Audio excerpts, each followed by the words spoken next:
Alis na ako. Yes. Kiss. Kirashay.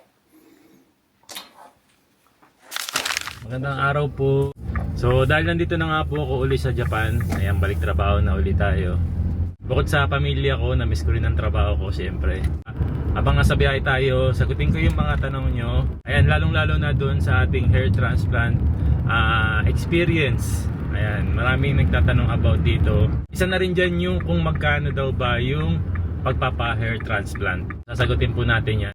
Charge ko muna itong camera kasi 2% na lang. Ayan, para tuloy-tuloy yung kwento ko sa inyo. Okay na po ba ang pakiramdam nyo? Mag-ingat po kayo pagbalik sa Japan. Ayan, nandito na nga tayo sa Japan. And ayun nga, kung tinatanong nyo kung okay na yung pakiramdam ko, ayan, okay na po. Naging maganda naman yung progress kasi ng pagpapagaling ko rin sa Pilipinas. Ayan, na lahat ng mga nangyari na ayun po talaga sa dapat mangyari. Halimbawa na lang po, doon sa unang araw, pangalawang araw, ayan, mayroong mga bleeding, nagdudugo talaga, normal na nagdudugo yung hair transplant. Tapos sa pangatlo, pang-apat, pang-limang araw, nandyan na po yung swelling, yung pamamaga po ng mukha ko. Kung napansin nyo po sa mga ilang video natin, talagang namaga talaga yung mukha ko po, no? Kaya expected natin yun, na mamamaga talaga yung ulo ko, pati na rin yung mukha ko. Ayan. Tapos may nagtatanong nga po kung about dun sa yung pagsusuot ko ng headband. Ayan. Yun po ay para pigilan din po na bumaba yung pamamaga sa mukha ko. Kaya lang expected pa rin natin na mamamaga pa rin kahit papaano yung bandang mukha ko. Kasi kapag natutulog po ako, kailangan pa rin pong hubarin yung headband. So sinusuot ko lang siya kapag gising ako, or kapag nakaupo or nakatayo ako. Pero kapag nakahiga na ako o matutulog na, inuubad po yung headband para hindi maipit yung pamamaga talaga. Pero yun nga po talaga, yung pangatlo, pang-apat, pang-limang araw, talagang mamamaga po talaga yung mukha nyo. Kaya kung napansin nyo, nung pang-anim, pang-pito, pang-walong araw, ayan, wala na yung pamamaga. Minimal na lang talaga siya. Ibig sabihin po kasi no, naging maganda po yung pagpapagaling ng hair transplant. No? Walang infection, walang pagdudugo. And ayan, naging maayos talaga. Kasi sabi nila, kapag yan nakaramdaman mong nagdudugo pa rin, namamaga pa rin, at nagnanana na, ayan, medyo delikado na yun. Infection na sa hair transplant. And kailangan nang ibalik agad sa clinic yun. So dahil wala naman pong nangyari sa akin ganun, naging maayos kasi yung mga pagkain na kinakain natin. Yan, siyempre sa tulong ng nanay ko po, si mama. And tinutulungan naman ako sa paglilinis, pagpapaligo, ayan, ng kapatid ko, si Emil, ayan. Kaya sobrang nagpapasalamat talaga ako sa pamilya ko rin sa Pilipinas. Kaya okay na okay po yung pakiramdam ko, at eto nga po, papasok na tayo sa trabaho. Kayang-kaya naman natin, no? You didn't answer the question of your leave of absence, you replied twice. Yes po, dito po kasi sa Japan, kapag 6 months ka na po mahigit sa isang trabaho, hindi lang po sa Entrust, kahit saan po dito, kapag 6 months ka na mahigit sa trabaho, ayan, automatic po, meron na po tayong paid leave, ayan, or sick leave. 10 days po yun. Ayan, after 6 months po yun, binibigay po yun. 10 days po yung binibigay na sick leave. Tapos, the next year, after 1 year, bibigyan ka uli ng another sick leave. 11 days naman yung ibibigay sa'yo. Pagkalipas na isang taon, 12 days naman yung bibigay sa'yo. Pagkalipas na isang taon, 13 days. Ayan, every year natadagdagan ng isa yung sick leave mo. So, halimbawa po, no, 10 days ang binigay sa'yo ngayon. No? Kung hindi mo naman siya nagamit lahat, halimbawa na lang, may natirang 5. Ayan, the next year na bigyan ka ng 11 days, ibig sabihin magiging 16 days na yung sick leave mo, no? So, ito po ay hindi sa lahat ng company, no? Iba-ibang company po, iba-ibang rules. May mga company na okay lang sa kanila na hindi mo muna gamitin, pero ibibigay na lang sa'yo in cash. Ayan. May mga company naman na dapat gamitin mo yung sick leave mo sa isang taon na yon, no? Halimbawa, binigyan ka ng 10 days, in 1 year, kailangan magamit mo yung sick leave mo na yon, no? So, kailangan mong mag-yasumi or hindi pumasok para magamit mo yung sick leave na yon. May mga company naman na pumasok ka ng pumasok hanggang kaya mo, tapos yung sick leave mo, ibibigay na lang in cash or isasama na lang sa sweldo mo. Iba-iba po kasi yung mga rules ng mga company rin dito. Pero pare-parehas po talaga nagbibigay ng sick leave na 10 days, 11 days, 12 days, 13 days. Ayan. Saka hindi rin naman po ako talaga uuwi kung wala din akong sick leave kasi wala tayong sasweldo no? Kaya yung sa pag-uwi ko po, mabibigay naman po yung aking sick leave. So may sasweldoin pa rin naman ako. Eto, sa next question na na-receive ko, hindi lang isang tao nag-question ito, kundi napakarami po. Kasi unang-una, syempre, gusto nilang malaman kung magkano ang hair transplant or magkano nga ba ang magagastos po sa hair transplant. Kasi hindi lang naman po ako, sobrang dami po talaga ng nakaka-experience ng ganitong situation sa isang lalaki, no? Mostly sa isang lalaki. Meron din mga babae kasi meron ako nakasabay sa clinic na nagpa-hair transplant, babae. Ayan, mga nasa 40 years old na siya siguro. Sa tingin ko lang mga ganong edad. Or 30 plus siguro kasi siyempre naglalagas na yung buhok niya. So medyo nakakatanda naman talaga kapag medyo mahinipis na yung buhok or naglalagas na. So sa tingin ko mga 30s o 40s na yung babae. Mga ganon. So nagpa-hair transplant din siya, no? So yun, balik tayo doon sa tanong na magkano daw po ba yung hair transplant o magkano yung magagastos. I-share ko muna sa inyo, no? Dito pala tayo nagpa-hair transplant sa Academic Istanbul Hair Clinic, Manila. Ayan. So bakit yan po yung napili ko?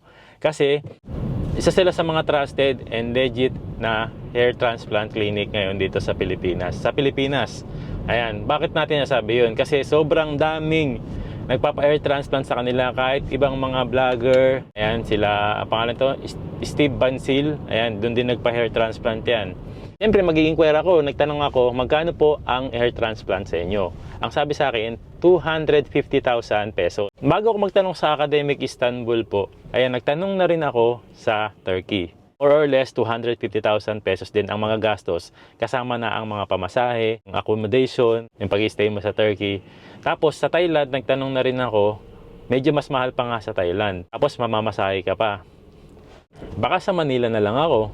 Tapos dahil nga sa word nila na Academic Istanbul, ibig sabihin na possible yung mga doktor doon ay galing sa Istanbul. So chinek ko, nagtanong ako kung totoo ngang galing sa Istanbul or mga doktor talaga sa Istanbul yung mga mag-hair transplant. At na-proof natin na yun nga, mga doktor doon ay mga galing sa Istanbul, Turkey pa talaga. Ayan, so ibig sabihin, hindi mo na kailangan pumunta ng Istanbul, Turkey para magpa-hair transplant sa doktor na taga-Turkey. Kasi sila mismo yung pumunta sa Manila para tulungan yung mga may problemang katulad ko sa buhok. So dahil medyo mahal pa rin naman talaga ang 250,000 pesos, syempre, dyan napapasok po yung pagiging vlogger natin. Nakakapag-usap po ako sa kanila ng collaboration, no?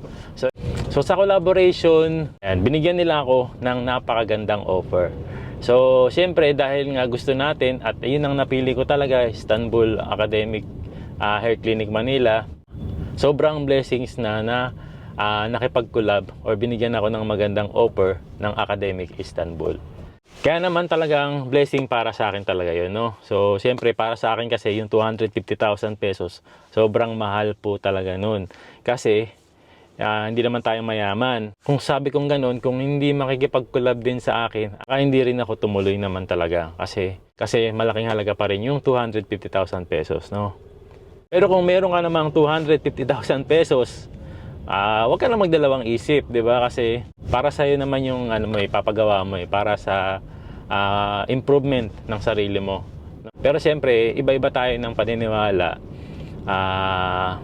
Kaysa gastos ko sa ulo ko, yung gastos ko na lang sa ibang bagay, di ba? Totoo naman talaga yun, siyempre, no? Pero kung meron ka namang savings, meron kang pangpagpagawa ng hair transplant, hindi mo kailangan tipirin yung sarili mo, no?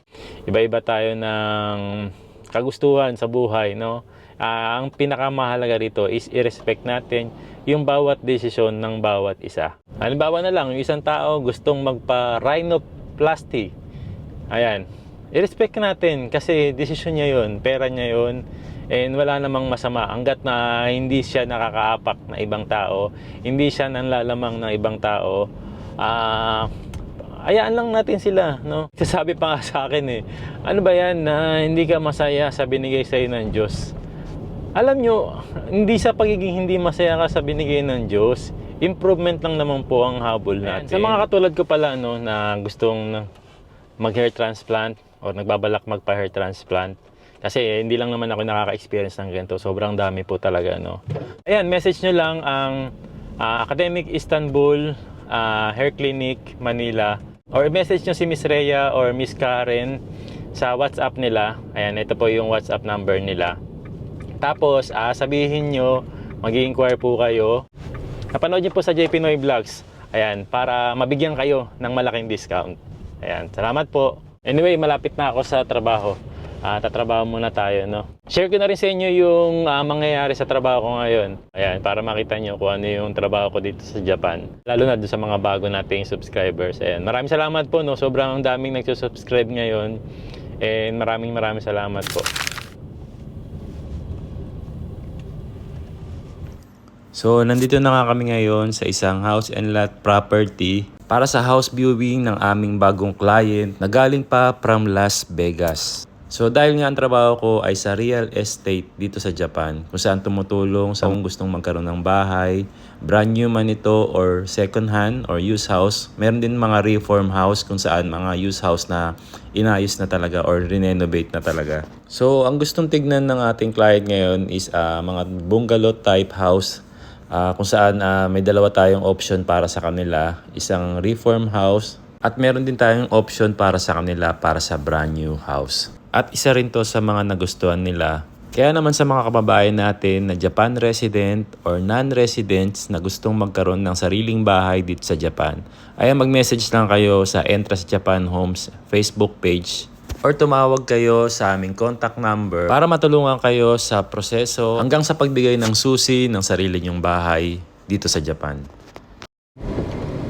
Pauwi na po ako ng bahay and ayan, kakatapos na ng trabaho natin. Kanina nga po pala yung aming client na from Las Vegas. So, tumingin sila ng property. Dalawa yung option nila kasi parehas bungalow type. Ang gusto lang kasi nila talaga is bungalow type. Mas preferred kasi nila ang bungalow type kaysa sa 2-story house. So ang plan kasi ni client, ayan, for vacation daw nila kapag nandito sila sa Japan kasi madalas sila pumupunta ng Japan eh. Isa naman talaga sa pinaka-advisable talaga, no, kapag madalas ka rin sa Japan, nagbabakasyon ka rin sa Japan, is kumuha ka na lang ng property para meron kang matutuluyan. Lalong-lalo na kung matagal kang mag-stay for vacation.